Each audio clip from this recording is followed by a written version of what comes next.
Good afternoon. I'm Neil Reynolds, and this is my assignment 5, COVID-19 in early childhood education. So it's kind of funny. I actually already did a project in my previous class on this topic, and there was a lot of connections between the resources that I've used previously and the podcast that I just listened to for this class.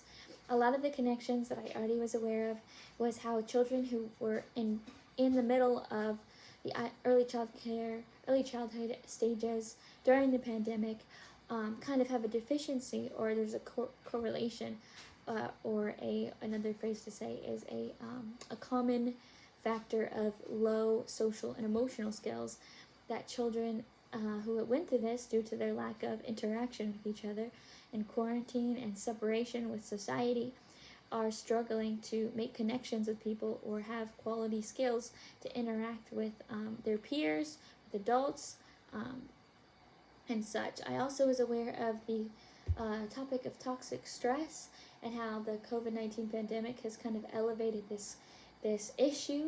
When a child goes through trauma at a young age, it impacts them in the long run. It could cause heart failure, heart deficiencies, can cause obesity, and then also there's, due to the pandemic, due to the lack of social emotional interaction, due to the lack of access to early childhood programs for their education, they're now, as they go into kindergarten to first grade to the grades, they now are kind of falling behind, and instead of getting back to the place they go, they continue to fall behind through high school and so on when it comes to education. And then one thing I would say that was very interesting that kind of extended my thinking, which kind of elevates the social emotional deficiencies, is when the program director spoke at the beginning of the podcast and mentioned how children were telling on each other more. Children were being taught to not share.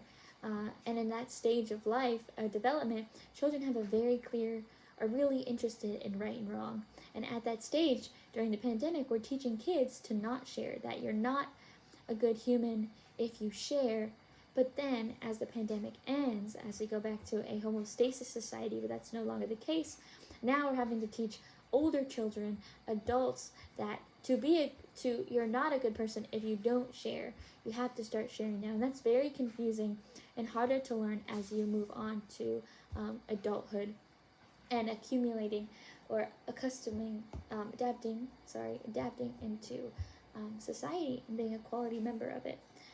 And then last but not least, the challenge, what is still confusing, mind around, I think now, what is challenging or confusing, or just curious. I'm curious about how this will change, how early childhood education will continue to grow and really be there for the children who are at risk and who are even more at risk due to the pandemic. How we're going to make sure that children have access, that parents are informed, and that children no longer are deficient in education, but they can stay at the mark and keep increasing. And that's children who are already deficient. How are we going to get them to where they need to be? And that is my assignment 5 video. Thank you for listening, and look forward to hearing all your guys' videos. Bye.